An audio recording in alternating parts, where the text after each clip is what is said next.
Sir आपकी life में कुछ अच्छा कोई ऐसा दिलचस्प केस रहा है जो आप मुझे बताना चाहेंगे अपनी पुलिस सर्विसेज में? देखो, ऐसे काफ़ी मौके आते हैं, लेकिन मैं ये अंधविश्वास से रिलेटेड ही बताता हूँ।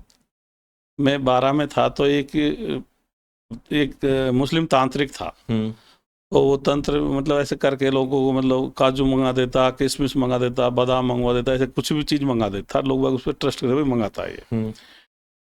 फिर उसके पास कोई लड़की आई थी, उसके खिलाफ मतलब बाद में फिर 376 का मुकदमा दर्ज हुआ था।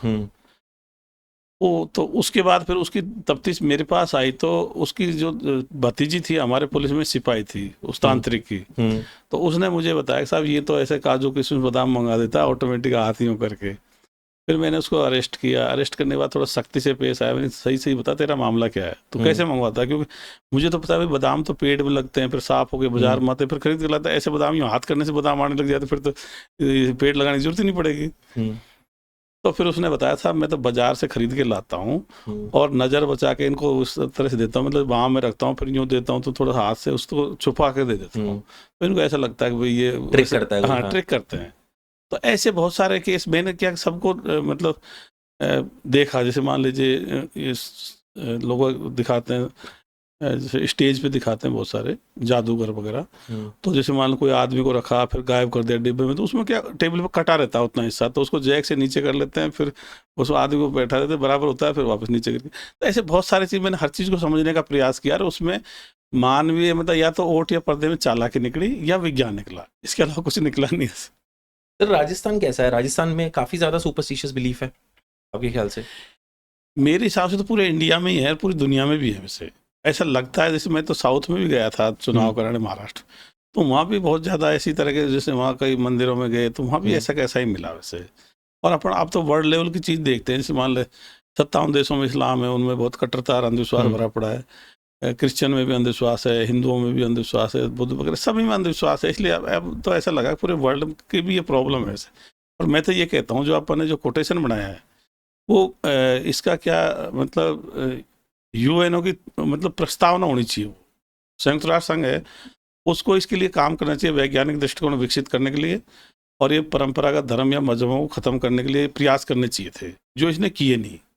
अगर ये धर्म या मजहबों को खत्म करने का प्रयास करता तो हो सकता है आज की ईरान की इजरायली युद्ध की नौबत नहीं आती। क्योंकि ये अल्टीमेटली हैं तो धर्म या मजहब के आधार पर लड़ जाने, आइडियोलॉजी के आधार पर लड़ जाने वो युद्ध है। सर आपको लगता है कि जेन्युइनली आप मुझे बताना सच सच कि आपको लगता है कि कभी कभी ये धर्म और ये सब हट पाएगा? मेरे को लगता है। मुझे नहीं लगता है। वो देखो ऐसा, इसमें ऐसा है कि आप उस हिसाब से सोच रहे हो। मैंने अब क्या कि एक तो 80-90% लोग पढ़े लिखे हैं, पढ़ रहे हैं, और पहले कोई डर की वजह से बहुत सारे बोल नहीं पाते। अब क्या एक से अब अपनी जो संख्या है वो एक्सपोनेंशियल श्रेणी से बढ़ेगी। 1 से 50, 50 से 5000 ऐसे बढ़ेगी, वो 1 से 2, 2 से 4 ऐसे नहीं बढ़ने वाली। तो अब लोग क्या, सोशल मीडिया अपन को एक ऐसी चीज़ मिल गई, इसके द्वारा अपनी बातें जन जन तक जा रही है। जो अंधविश्वास में है या धर्म या मजहब के लोग उनकी बातें भी जा रही है और अपनी बातें भी जा रही है, और अपनी बातों को भी लोग तवज्जो दे रहे हैं। हालांकि चाहे कुछ परसेंटेज है, अपने ऐसे नहीं कहते कि भाई अपना बहुमत आ गया, अपना तो बहुत कम है, लेकिन ये तेजी से बदलाव आएगा और इसको और भी तरीके निकाले जाएंगे भाई इसको कैसे मतलब इसको तेजी से बदला जाए। और अपने सामने उदाहरण भी है, जैसे मान लो चीन का उदाहरण है, रूस का उदाहरण है, वो किसी धर्म या मजहब को नहीं मानते, झंडे को मानते हैं वो। अब झंडा तो कुछ भी ले लो, लेकिन धर्म मजहब को नहीं मानते। और वो झंडा मतलब अपने देश को मानते हैं, ईश्वर अल्लाह गॉड किसी को भी नहीं मानते। तो वो तो तेजी से बढ़ रहे हैं। अगर भगवान अल्लाह गॉड तो उनको रोक देना चाहिए था, वो तो पिछाड़ देना चाहिए, सबसे पिछड़े होना चाहिए। चीन तो 44 में से 37 टेक्नोलॉजी में पहले स्थान पा गया, अमेरिका को यूरोप पछाड़ दिया। तो अब जैसे अब अपन बात उठा रहे, लोगों को दिमाग में बैठ रही है।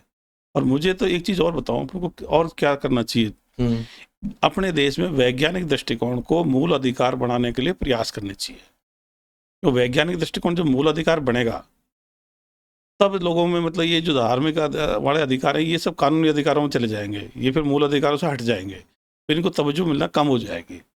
इसी तरह जो अपने संविधान की प्रस्तावना में लिख रखा है धर्मनिरपेक्ष राष्ट्र बनाएंगे, उसके बजाय अपन को लिखना चाहिए विज्ञानवादी राष्ट्र बनाएंगे। यह भी संशोधन करने की जरूरत है। इस देश को विज्ञानवादी राष्ट्र बनाने के लक्ष्य अपन को लेना है, तब क्लैरिटी आएगी भाई अपन को करना क्या है देश को। अभी तो कोई धर्मनिरपेक्ष का मतलब क्या है, तुम अपने धर्म को फैलाओ, ये अपने धर्म को फैलाएंगे, वो अपने धर्म को फैलाएंगे, तो सबको छूट मिल रखी, होड़ लग रखी है अंधविश्वासों को फैलाने की। जब विज्ञानवादी राष्ट्र की बात आएगी तो फिर इन चीज़ों वैसे ही लोग हताश हो जाएंगे। लेकिन पता क्या होता है, जो ज्यादा धर्म के अंदर होता है ना, वो ज्यादा इमोशनल होता है आदमी, ठीक है।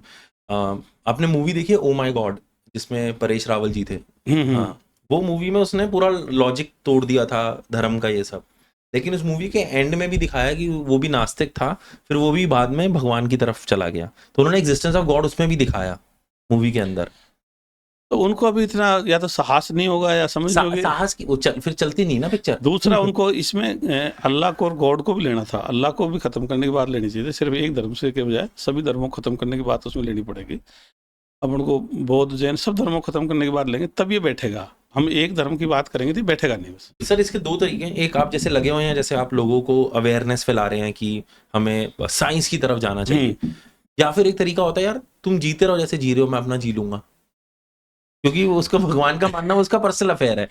तो नहीं, पर्सनल तो है, लेकिन एज ए कंट्री हम देखते तो फिर इनसे पर पिछड़ रहे हैं भाई, व्यक्तिगत डेवलपमेंट नहीं हो रही है। हाँ, एक व्यक्तिगत रूप से हो सकता है, आप अच्छे पैसे वाले हों, आपके कई फ्लैट प्लॉट हों, व्यक्तिगत रूप से हो सकते हैं जो, लेकिन अपने देश का जब अपने देखते हैं, चीन से, रूस से, अमेरिका से तुलना करते हैं, इवन इजराइल से तुलना करते हैं, तब अपने देखते हैं हम तो बहुत पीछे हैं।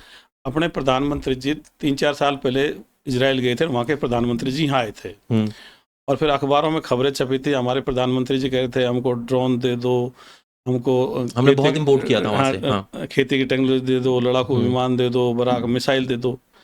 अब पता चीन इजराइल की अपनी तुलना में क्या है, इजराइल का क्षेत्रफल है 22,000 वर्ग किलोमीटर, अपना क्षेत्रफल है 32,87,000 वर्ग किलोमीटर, वहाँ की जनसंख्या 96 लाख, अपनी जनसंख्या 145 करोड़। वो नया देश बना था 14 मई 1948 को, अपना आज़ाद हुए थे 15 अगस्त 1947 को। अपनी जनसंख्या का अनुपात है 1:150।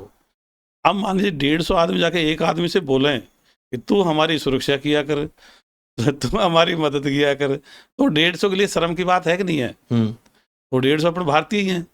ये ऐसा क्यों हुआ? क्योंकि इजराइल तो अमेरिका के साथ मिलकर हर 10-20 साल में विज्ञान तकनीक में नई नई खोज कर रहा है, और अपन क्या कर रहे हैं, हर 10-20 साल में नए नए भगवान खोज लाते हैं। अपन ने साईं भगवान खोज लिया, अपन ने आसाराम भगवान खोज लिया, अपन ने राम रहीम भगवान खोज लिया, किसी ने रामपाल भगवान खोज लिया। तो दुनिया तो विज्ञान खोज कर रही है, हम भगवानों खोज कर रहे हैं। अच्छा सर, इसमें ना एक और चीज़ है, अगर मैं किसी से बात करता हूँ ना, ये मेरा पर्सनल एक्सपीरियंस है, ठीक है, आपने शायद फेस किया हो ना किया हो, अगर मैं किसी को बताता हूँ ना भगवान नहीं है, मैंने बहुत काफ़ी लोगों को बताई ये बात, ठीक है, कि भगवान नहीं है, तुम अपने अंदर ढूंढो तुम्हें क्या चाहिए, तो एग्जिस्टेंस तो है, कोई ना कोई है, वो तुम ढूंढते रहो, और वो तुम्हारे अंदर भी क्रिएशन है। ये मेरी व्यू ऑफ लिविंग है सर, ठीक है।